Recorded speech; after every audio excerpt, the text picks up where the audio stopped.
Hello students, कैसे आप? मैं सुनील आनंद सर एक बार फिर आपके लिए class 9th chapter 3 history Nazism and the rise of Hitler इस chapter Nazism and the rise of Hitler chapter शुरू करने जा रहे हैं। तो आप हमारे साथ बने रहिए। अगर आप हमारे चैनल पर नए हैं तो इसको सब्सक्राइब कर लें। तो आइए शुरू करते हैं। कहानी की शुरुआत जर्मन के एक बच्चे की कहानी से होती है जिसका नाम हेलमुट होता है। वसंत का महीना था 1945, जब हेलमुट सिर्फ 11 साल का था। वह उसके पिताजी उसकी माँ से बातचीत कर रहे होते हैं और वह बगल के कमरे में सोया हुआ उनकी बातचीत को सुनता है। उसके पिता अपनी पत्नी से कहते हैं कि अब वो वक्त आ गया है कि हमें अपने परिवार के साथ आत्महत्या कर लेनी चाहिए, क्योंकि हमने जिस तरह का बर्ताव यहूदियों के साथ और जो एलाइज पावर के लोग थे, जिप्सीज थे, उनके साथ किया है, अब ये अलाइज पावर भी हम लोगों के साथ वैसा ही बर्ताव करेंगे। इसलिए हमें आत्महत्या कर लेनी चाहिए। उसके बाद अगले दिन उसके पिता उसको घुमाने के लिए बाग ले जाते हैं और बहुत अच्छा दिन स्पेंड करते हैं। तीसरे दिन उसके पिता अपने ऑफिस में खुद को गोली मार करके आत्महत्या कर लेते हैं। खून से सनी हुई वर्दी को देख करके पहले से ही डरा हुआ हेलमुट और भी डर जाता है और अपने पिता के उस वर्दी को ही जला देता है। इसके बाद उसके मन में खौफ का एक ऐसा मंजर बैठता है कि वो अगले 9 साल तक अपने माँ के हाथों का या घर में खाना नहीं खाता है, इस डर से कि कहीं उसकी माँ उसे जहर न दे दे। तो ये उसके दिमाग पर इतना बड़ा असर क्यों हुआ था? उसके हेलमेट के पिता इतने डरे हुए क्यों थे? उन्होंने ऐसा कौन सा गुनाह किया था? हुआ क्या था? इन सब बारे में ये पूरी कहानी इस चैप्टर में पढ़ेंगे।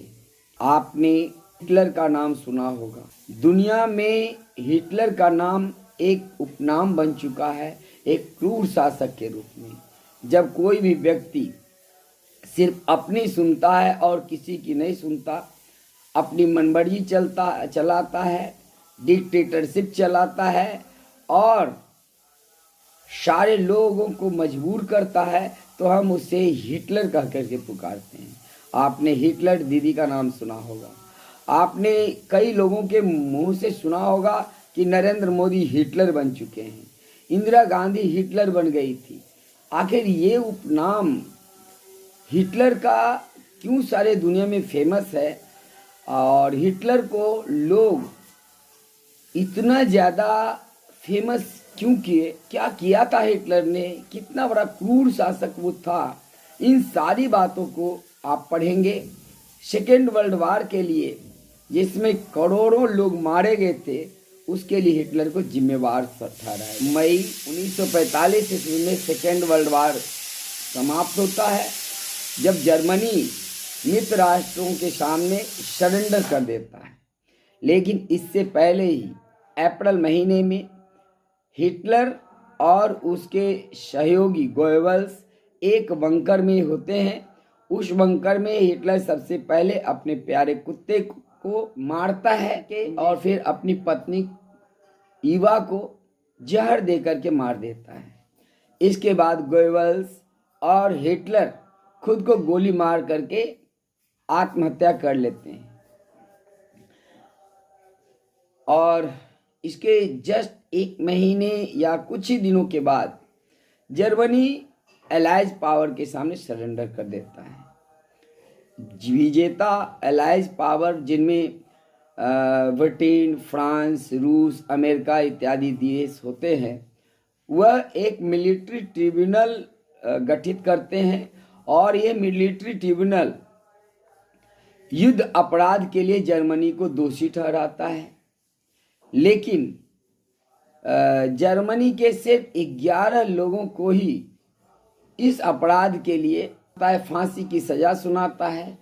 इसके अलावा जितने लोग थे अधिकांश लोगों को आजीवन कारावास की सजा सुनाई जाती है।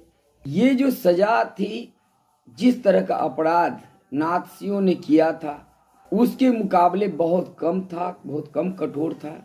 इसके पीछे मित्र राष्ट्रों की ये मंशा थी कि अगर जर्मनी को ज़्यादा कठोर दंड दिया जाता है, हजारों मौत की सजा सुनाई जाती है, तो एक बार फिर से कहीं वर्ल्ड वार की स्थिति पैदा ना हो, जैसा कि फर्स्ट वर्ल्ड वार के बाद सेकेंड वर्ल्ड वार हुआ था।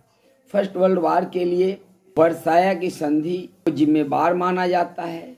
जर्मनी के साथ जिस कठोर ढंग से मित्र राष्ट्र उस समय पेश आए थे, उससे सबक लेकर के इस बार उनके साथ आसान और कम कठोर दंड सुनाया जाता है। सिर्फ 11 लोगों को सजा सुनाई जाती है।